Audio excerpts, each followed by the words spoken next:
Hey guys, welcome back to Alienation. I hope you've all had an amazing week so far. If you are new here, my name is Megan and I sit down every Sunday morning to talk about some weird and maybe not so wonderful topic that interests me. And today we are covering another true crime case. Yes, I can't resist a good true crime case. The case we're going to be covering today I thought was a very, very popular case, and I knew enough information already to sort of quickly pinpoint a lot about the case. However, when it came to my research, it didn't seem as popular as I thought it was. They made a film about it, like a reenactment film about it, but not many people seem to have covered it. I could be wrong. If a lot of people have, let me know, because I love watching or listening to people's versions of certain cases. But today we are going to be talking about the Craigslist killer, or Craigslist killer, however it is pronounced. In this case, we are going to be covering some intense topics. So we've got a little disclaimer here. Warning, today's episode contains descriptions of topics that some audience members may find disturbing. So viewer or listener discretion is advised. So this case all took place in 2009, which it doesn't sound like that long ago.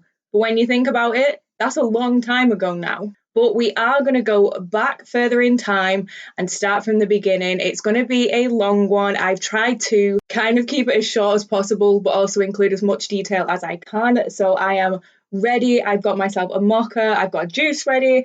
I'm set to go. So go and grab yourself a snack. Go and grab yourself a drink because you're going to need it. So the main person involved, we're going to talk about their background a little bit. So we're going to head back to February 12th, 1986. We have Susan Lee Hayes and Richard Markoff, and they had a son together on this day, and they named him Philip Markoff. Philip actually had an older brother called Jonathan, and they grew up in a small town called Sherrill in New York. I believe this was a pretty small town. You know those kind of small towns where everyone sort of knew everyone, the population's not that big, kind of like that. However, later on, Susan did actually leave Richard and remarried Gary Carroll, and they ended up having a daughter together, so Philip had a half-sister. When growing up, Philip was described as a really good child. He was very well behaved. He was a really good student in school, kind of liked. No one really had a bad word to say about him. So jumping forward a little bit to his high school years, he attended Vernon Verona Sherrill High School. That's a bit of a mouthful, but anyway, that's his high school. And as expected, he was a fab student. He was a really good student. He was very clean cut. He was quite popular amongst his peers. He wasn't one of those cliche, stereotypical popular kids. You know the kind I'm talking about, that whole popular clique. He wasn't in with those people,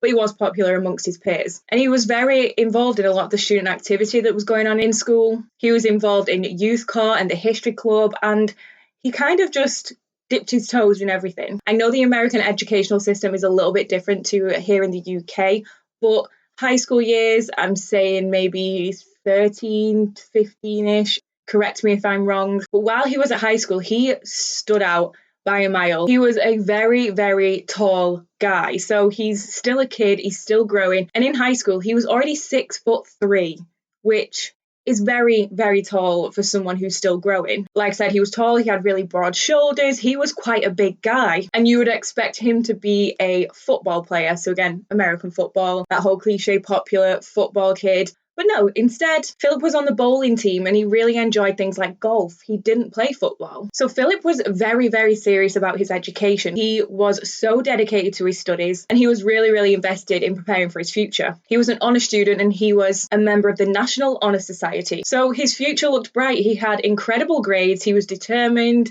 What could really go wrong? So in 2004, he graduated and he went on to college. But Philip attended a state university in Albany, which is in New York. And again, he was really determined to do well. He was so dedicated to his work and to his studies. He just wanted to succeed. And he even attended extra classes. He did online classes, all on top of his normal studies. And he was able to graduate within 3 years with a bachelor's degree, which is very, very impressive. He did it all in such a short amount of time. And here in the UK, tuition fees are expensive, but I'm very aware that in America, tuition fees there are horrendously expensive. So not only did he have his normal tuition fees, he had all those extra classes that he was taking.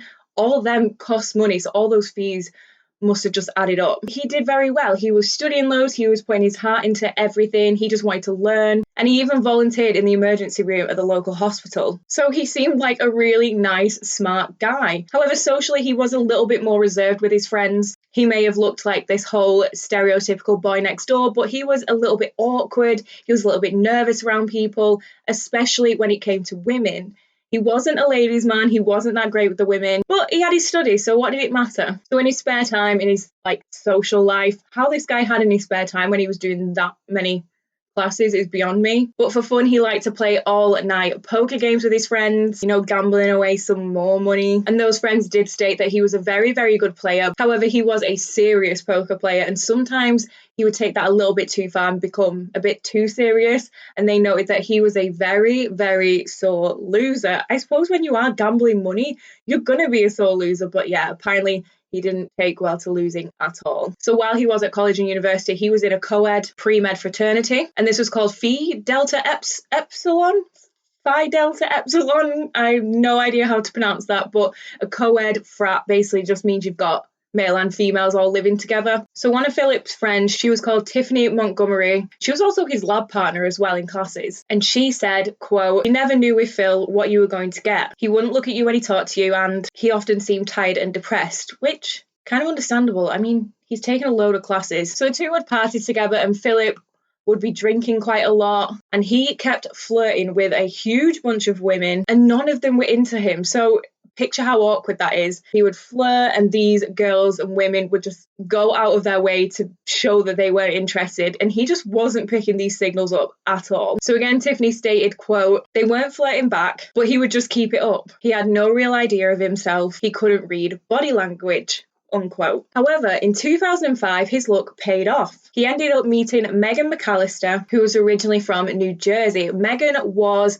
kind of the perfect girl. She was gorgeous. She was pretty. I believe she came from a slightly well-off family. She was really nice. She was intelligent, kind of the whole package deal. So they actually met at the Albany Medical Center Hospital where he was volunteering. But Megan was 2 years older than him. I think he was a sophomore and she was a senior. So if you're American, that probably means a lot more to you. And it turns out she was the one that asked him out, and obviously he accepted. I mean, why wouldn't he? He's not had much luck with the ladies. Then he's got this perfect packaged woman right in front of him. He's obviously going to say yes. So on November the 11th, 2005, they had their first date together, and they started dating regularly. They became regular daters. And they became college sweethearts. So after they both graduated, they chose to move to Boston in Massachusetts because Philip had actually been accepted at a university there. And Megan, similar to Philip, really wanted to go to medical school. She had very similar aspirations and goals to him. But unfortunately, one of the only schools that accepted her was in St. Kitts in the Caribbean, which is not exactly local to Boston, is it? So they carried on dating, and on May 17th, 2008, Philip proposed to Megan, and obviously she said yes. So she decided to put her medical school dreams on hold and chose to focus all of her time on planning their wedding. I believe their wedding was set for August the 14th in 2009. So that's what she chose to do. He was going to medical school. She was like, I'm just going to throw my dreams away for a short while and plan a wedding. Each to their own. So Megan and her family had quite high hopes for this wedding. Everything was going to be first class. It was going to be quite a big event. However, when the wedding plans were going down, differences between the two and their upbringings was kind of starting to show. They still didn't have any doubts about each other. It just showed that their tastes were a little bit different. Megan had a slightly higher quality, more expensive taste compared to Philip. But behind the scenes, Philip was actually in a lot of debt. Like I said, he went to school, which is expensive. He then took a lot more classes, which is even more money. So he ended up in debt for $130,000. That's like a price of a house. So that's a lot of money to be in debt for or in debt with. So he was just living off credit. So he paid $1,400 a month for his rent, and all of that payment was coming from borrowed money as well. So he was very, very quickly adding up this amount of debt. But the wedding date was set. Megan kind of had no idea about all this debt, and they were just waiting for August the 14th to come by. So when we get to April of 2009, Megan has hurt her back somehow. I have no idea how, but she's at home nursing her sore back like you would. Take it easy. So while she was taking it easy, she was carrying on planning the wedding and was probably just in her own little happy bubble. Probably in pain because her back hurt, but she was in a happy bubble. However, Philip had his own plans. He had a slightly different idea as to what the next few days and events were going to look like. And these events all started on April the 10th, 2009. So Craigslist, whatever. However I pronounce it, whatever comes out, we're going to go with. If you don't know what it is, it's very similar to sort of Facebook Marketplace, Gumtree. People just advertise stuff on there and you can go buy it or you can pay for those services. But at the time, there was a category on there. It was an erotic services category. So on April the 10th, Philip was on there scrolling away, which is very disrespectful. Your girl's at home with a sore back, planning your wedding. You should be there helping her, looking after her, giving her back rubs if needed. But no, you are searching for some fun time on Craigslist.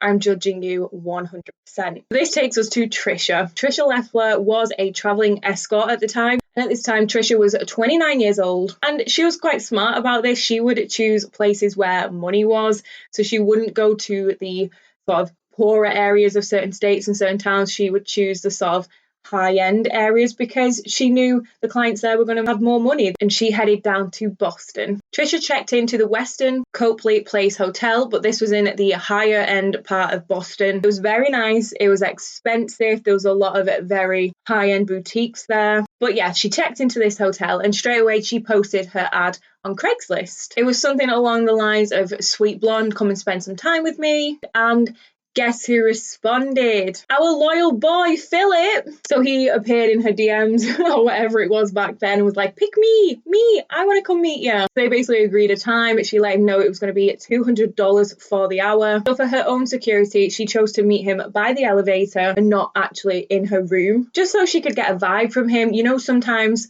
you don't want to judge people, but sometimes you do get that immediate dodgy vibes from someone. So she met him there, just wanted to check him out, make sure he was okay, and she felt safe. She felt like he was going to be a decent client. I just said, "Hi, how are you?" And he said, "Good."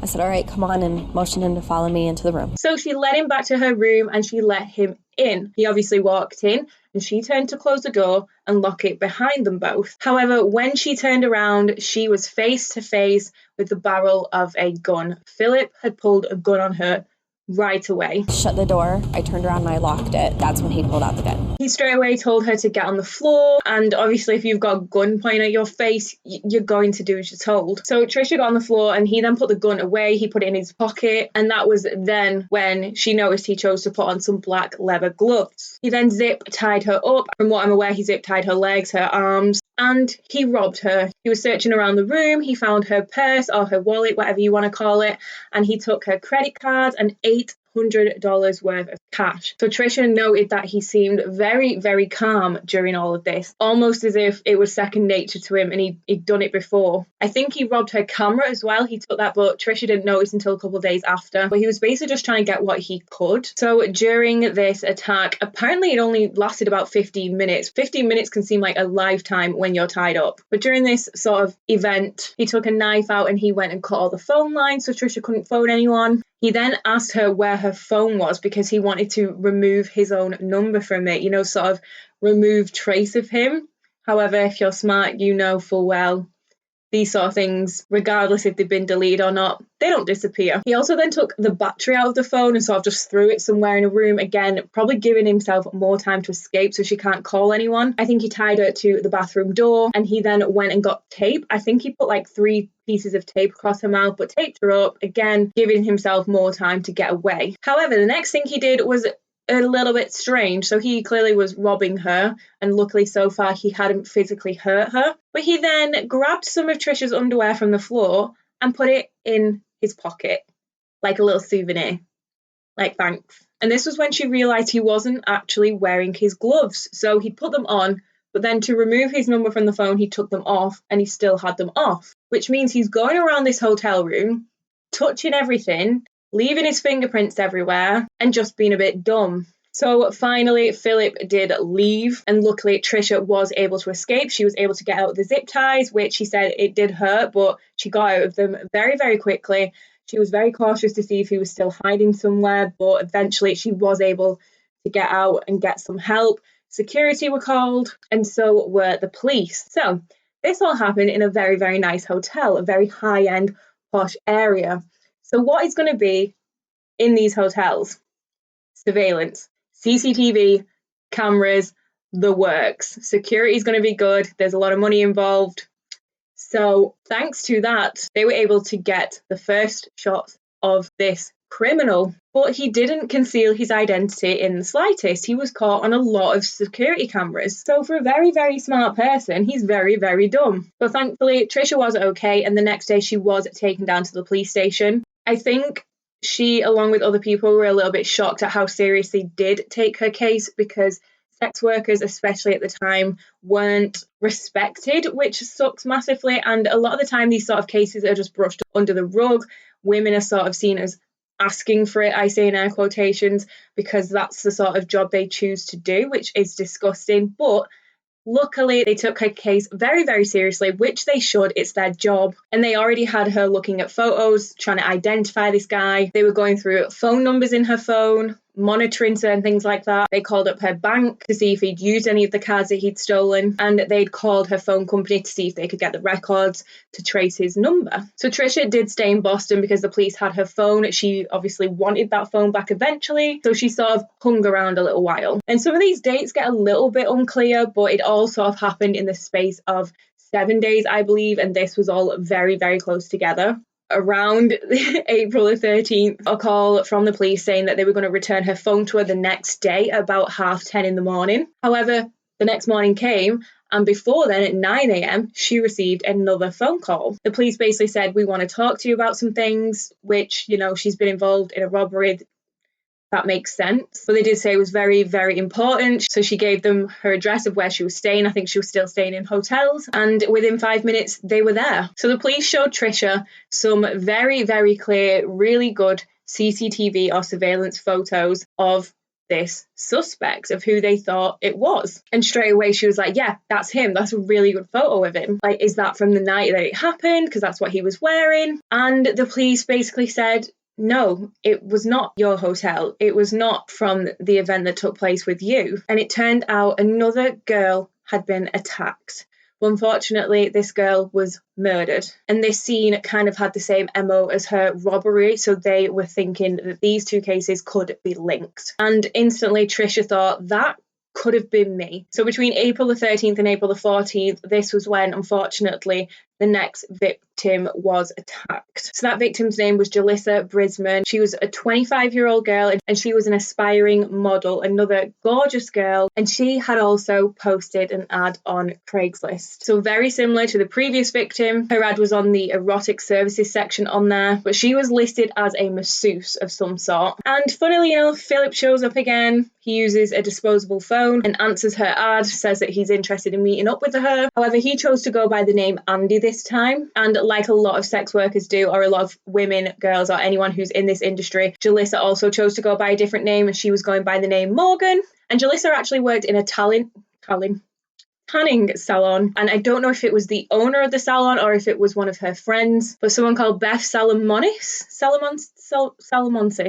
Beth actually helped her with her clients, so the ones that she would get from Craigslist, and she would sort of screen these clients just to make sure she was safe, to make sure these people seemed okay and seemed legit. It was just like a security measure that the two had in place just to protect Jalissa, which again, it was a good idea. So Morgan and Andy had never actually spoken in person or on the phone. They'd only communicated via text or email. And Jalissa's friend was pretending to be this Morgan person, or Jalissa was the one who was setting up the appointment. So Jalissa and Philip didn't really speak before this meeting. But either way, at 4:37 p.m. on April the 13th, Philip said in one of the messages, quote, "I myself am visiting Boston and was looking for a 10 p.m. or later appointment tonight or tomorrow. Unfortunately, I will not be free any earlier," unquote. So Morgan, I say in our quotations, replied, saying my Wednesday appointment moved later. I could do it tomorrow night, or we could do 10:30 or 11 tonight. If you wanted to see me later tonight, let me know what you prefer, Morgan. And then at 7:03 p.m, Philip then replied, or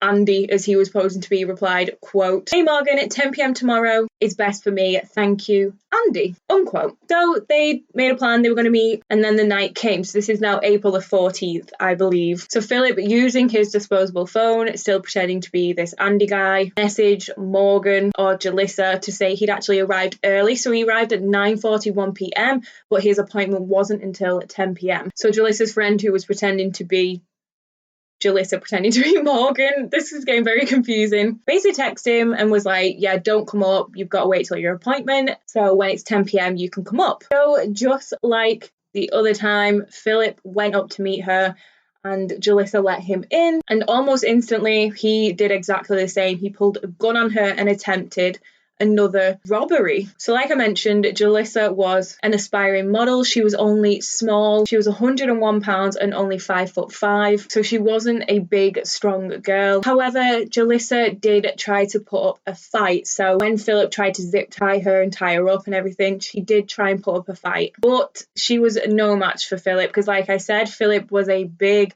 guy. He was tall, he was built. She wasn't going to be able to fend him off. And unfortunately, Philip hit her over the head with the gun. He bashed her in the skull with the butt of it. It was a 9mm semi-automatic pistol, and obviously a guy with his strength hitting you around the head with that is not going to end well. But if that wasn't enough, Philip then chose to shoot her 3 times. All these shots were done at close range. One was in the heart, one was in the chest, and the other was in the abdomen. So she's already been beaten around the head, and now she's been shot 3 times. So as Philip tried to run out and tried to flee the scene, unfortunately Jalissa did fall. Like, she's been beaten and shot, she's going to. So she fell. Obviously Philip had tried to run out of the door at the same time. So Jalissa's body was sort of caught in the door, which is very sad, but at the same time, luckily that happened and she fell the way she fell because she was able to have been found. If she was locked or trapped in the room, no one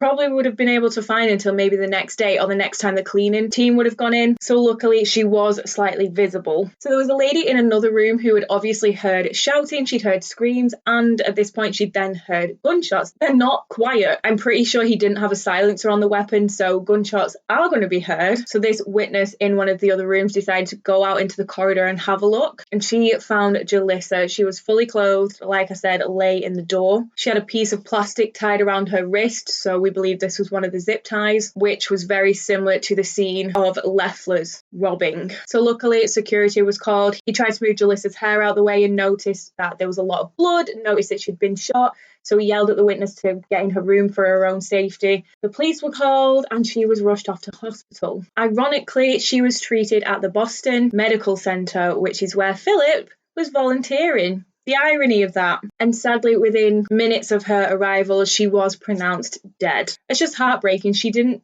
need to die. She had suffered a fractured skull. It was fractured in multiple places from being hit over the head with the gun. Obviously, she was shot 3 times, like I mentioned, but she also had bruises and welts on her wrists, which I presume is from being grabbed and being tied up. But luckily, Jalissa had also put up a fight and she was able to scratch her attacker, which meant his DNA was under her fingernails. That is one thing you should always do if you are ever attacked by someone, even if it friggin' hurts. Scratch your attacker on their skin if you can, because you will get their DNA. And then obviously don't wash your hands as much as it sucks. That way they can get DNA. So obviously this robbing had now turned to a murder, and the lovely vultures that is the press and the media, they managed to get a hold of the story. They found out about it and they named this the whole Craigslist killer. It became sort of a nationwide story. It was circulating like there's no tomorrow. You know how the press are, they just get their fingers into everything. So the police kind of had no choice and they released a statement about the crime, and they even released some of the hotel surveillance footage and like stills of it, so photos of this man that they thought would be this main suspect. And they basically just said they wanted to question him and they believed he could be involved. They have a good clear picture of what this guy looks like. They just need to identify him. So only 2 days after Jalissa's murder, Philip decides to find another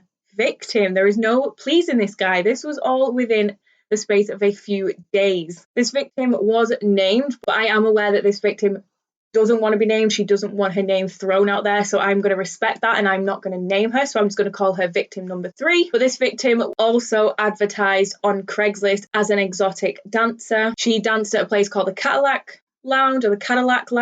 But victim number 3 actually worked alongside her husband and he would help out with certain clients. So this was all going on at 60 miles away from Boston. So it wasn't local like the other 2 attacks. And we're now in Warwick in Rhode Island. And on April the 16th, Philip and our victim number 3 arranged to meet at a Holiday Inn at 11 p.m. So as expected, it happened again. As soon as our victim closed and locked the door, Philip pulled a gun out on her.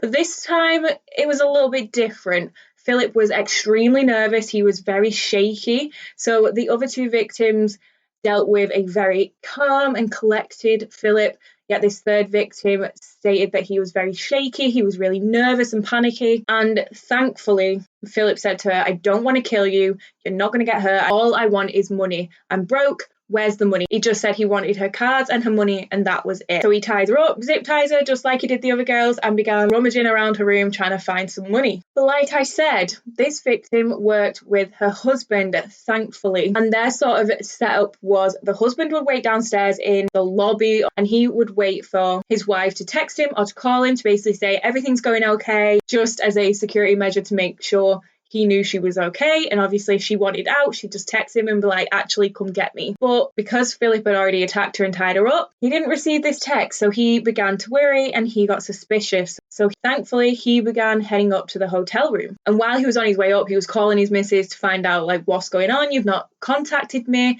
So Philip noticed that the phone kept ringing and ringing, and he started to panic. He was like, "Who's calling you at this hour? Why do they keep calling you? What is going on?" And because he was her husband, he had a key. So he knocked on, there was no answer, so he let himself in. Philip obviously shat his pants and was like, "What is going on?" And he bolted. But the husband obviously saw he had a gun pulled. So the husband ran one way in panic and Philip ran the other way. So luckily our victim number 3 was unharmed physically and Philip escaped again. But he didn't conceal his identity again. So they have footage of him running down the stairwell. It's either pure stupidity or pure arrogance. I think the police believed it was just arrogance. He thought he was kind of untouchable. But I'm like, how can you be this smart and so dumb at the same time? So let's talk about some of Philip's mistakes because, like I said, that smart but dumb boy made a lot of them. He showed his face to his victims. He didn't conceal his identity. Second mistake, he showed his face to surveillance cameras. He didn't try and hide his face while fleeing the scene. Mistake number 3, he took his gloves off. He went around touching everything with his dirty mitts, leaving his fingerprints everywhere. Next mistake, he left a digital trail. There was the arrangements for the meeting, so there was text, there was emails, there was probably messages on Craigslist. I'm not sure how that works, but there was a digital trail. So after this event, victim number 2, so Jalissa, her friend, was able to find the emails from the Craigslist communication. So she found the emails from that. So she took it straight to the police and said, "You can trace this. Can't you find his IP address?" Which she's a very smart girl. For 2008, this sort of thing it was known, but not massively. I don't know why the police weren't doing that in the first place. They now had these emails and they could trace this IP address. So this IP address actually led them to a suburb in Boston, or I think it was just on the outskirts of Boston. And it led them straight to an apartment that belonged to Philip Markoff. Gotcha. And it was a shock. It was a shock for everyone. The police weren't convinced because they obviously looked into him and was like, surely not. This guy seems like a perfect citizen. Anyway, while all this was happening, where was his fiancée? What was Megan up to? So Megan had actually chose to go back home to New Jersey. Remember, she'd hurt her back. And she headed back there to plan their wedding, just spend some time with her parents. And she spoke to Philip every single night. Anyway, before she returned to Boston, immediately after the crimes had taken place, her parents had warned her, like, please be careful. There is someone going around attacking women. And funnily enough, it's your fiance. Obviously, they didn't know that at the time. But Megan headed back to Boston. So police were actually staking out Philip's apartment and they wanted to make sure that this was actually him and they needed a positive ID from Trisha. But unfortunately, at this time, Trisha was now in New York. She was no longer in Boston, but they needed her to ID him. So now we come to April the 20th. So it's all happened in a very short amount of time. And the police were still staking out his apartment and they noticed Megan and Philip were leaving. So they left the apartment, they appeared to have suitcases, and they got into Megan's car and they were heading towards Foxwoods Casino in Connecticut. So this is where the police panicked. They were so tight on time because they realized he was heading over state line. And if they got over the state line, they would lose jurisdiction and they wouldn't be able to do what they needed to do. So they rushed someone down to New York to meet up with Trisha so she could positively identify him. And thank God they were able to do it. Trisha looked at some photos and straight away she said, yep, number 5, that is him, 100%. So they were able to get him and they were able to arrest him. So the police pulled him over on the I-95. I think this is a highway in America. And they basically said, you are under arrest for kidnapping, armed robbery, and murder. So picture Megan's reaction. She was like, what the fuck? She starts crying. It was noted that Philip was very difficult in this time. Apparently, he argued specifics about his Miranda rights and he wouldn't give any direct answers to any of the questions he asked. So he was probably just being a bit of an arrogant asshole. But they had enough evidence to arrest him and he was arrested and he was taken into custody while Megan was just left there confused as hell. And she was so convinced that they had the wrong person to the point where she started contacting news outlets and she was speaking with the press just to sort of spread the word of what she thought was the truth. And a lot of people believed her and believed Philip's story. A lot of people didn't think he was capable.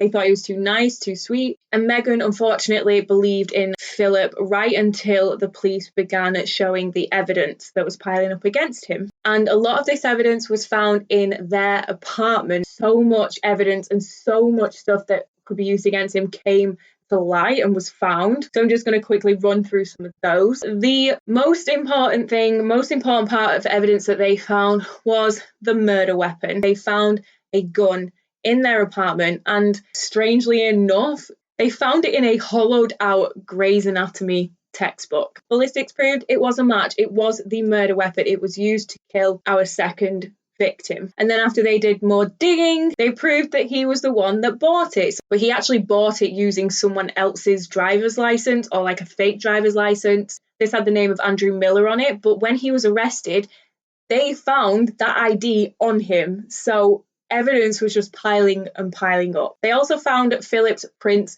on the purchasing document for the gun, and the bullets that they found in the apartment also matched the crime scene and the bullets that were used. They found the plastic zip ties that matched the crime scene, and then they found the laptop, which had fragments of the communication he had with Brisbane, where they planned on meeting up before her murder. So there was no saying that he wasn't the one who'd done it. They found duct tape that matched. They found proof that he purchased these disposable cell phones. He purchased them in February of that year. So again, more evidence. And then just to top it off, the cherry on top of the cake, they found Trisha's underwear. So if you remember, I said during the attack, he weirdly enough picked up 2 pairs of her underwear, or picked up some of her underwear and took it with him. They found both pairs of Trisha's underwear, and they also found other pairs of underwear that didn't belong to Megan. They found them shoved, I think they were either inside a sock, shoved under the bed, like under the mattress, or they were just sort of shoved under there. So imagine being Megan, sleeping in that bed every single night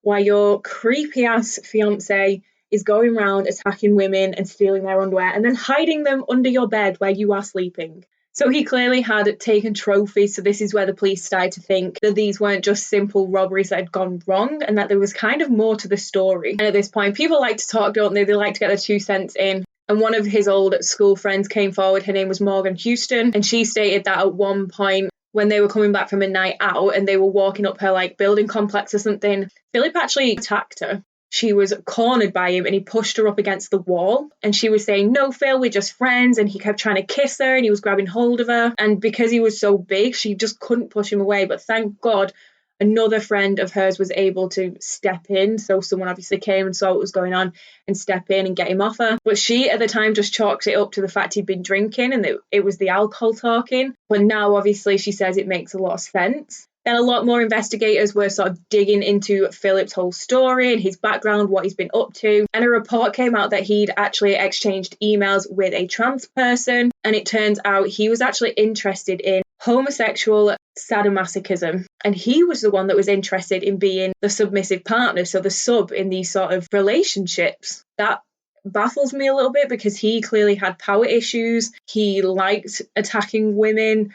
So that confuses me a little bit. But anyway, it came out that Philip used an email address called sexaddict5385, and this was also a profile name that he used on a few sites. And someone else found that if you added an extra 8 in there, so sexaddict53885, a load more profiles came up, and they were able to find all these profiles, and these profiles were linked back to Philip. So these profiles were on a lot of interesting sites, so a lot of extremely kinky sites, very adventurous sex sites, BDSM websites, and all of his profiles said that he was really interested in this sort of thing. He loved the idea of bondage, being chained, wearing collars, and that he was also very interested in experimenting with trans people. They also were able to find a photo, so top half naked photo of Philip. They found it on these profiles, and they also matched it to a photo that was found on his laptop. It was kind of like Philip was living this double life. Megan had no idea, but he was living this double life, and he had a fractured identity, 100%. But his family and Megan occasionally did go and see him in jail. And at one point, his brother visited him, and he said to his brother that you just need to forget about it. You need to move to California and start a new life, because more damning evidence was going to come to light. So he told him that before all the extra bits that they found had come out. Anyway, Philip actually pled not guilty to these crimes. Again, I don't know if that he's arrogant. Sorry, he was just trying to save his own ass. How do you plead to this indictment, sir? Not guilty. How do you plead to these 6 indictments, sir? Not guilty. Thank you. But as expected, he was found guilty of all of his crimes. So on April the 21st, like I said, this all happened in such a small amount of time. Philip was charged with Brisbane's murder, and he had obviously the burglary and weapon charges on top of that. His bail was denied, and he was sent to Nashua Street Jail, and that's where he was held. Again, I'm unsure about this, but 2 or 3 days after his initial arrest, Philip actually tried to kill himself. He tried to hang himself with his own shoelaces. So they obviously put him on suicide watch, and they monitored him. He did have visitation rights, and during this time, like I said, his family did visit him. Megan also visited him. She went to see him twice, I believe, and at this point she was like, the wedding is off, it's over, I don't want anything to do with you, which good for her. So after her visit, again, Philip tried to kill himself, but this time I think he used a sharp spoon, but he just did a bit of damage. And when the day came where his wedding was supposed to have taken place, was that August the 14th, I think it was, he tried to take his own life again. So August the 15th, 2010 came round. So this was the day after what should have been his wedding anniversary. He was 24 years old. He was still awaiting his trial, but they found him dead in his cell. He used a handmade knife they'd made from a pen and a piece of metal. He used it to cut his arteries. Obviously, he was an intelligent guy. He knew the best places to get. He cut his ankles, his legs, and his neck. He also swallowed toilet paper, and he tightened a plastic bag over his head as well. So he made sure that he was not going to survive this at all. But before he had passed away, he had chose to write his fiance's name and their pet names for each other in blood on the wall of his cell. It was just above the door. So he wrote Megan and Pocket in blood on his cell wall. Then he hopped in bed and died. Obviously, he's not here anymore. So a short while after that, on September the 16th, 2010, prosecutors filed a nolli prosequi, I believe it's pronounced. It's basically just a term that means that they wouldn't proceed any further and they would dismiss the charges. Obviously, there's no one here anymore to charge with the crimes. But that is actually everything on today's case. I'm sorry it was quite a long one. There was a lot to it. I hope you were able to keep up. But to conclude, my 2 cents is be careful if you are working in that industry. Make sure you tell someone where you are going. Look after yourself, please. I don't really know what to say about this case. He was a piece of shit. Jalissa didn't need to die. It was just, so unfortunate. I just want to say rest in peace to Jalissa. But if you want to leave me a topic suggestion, feel free to contact me and let me know what you want me to talk about. I don't just cover true crime cases here, even though I really enjoy covering them.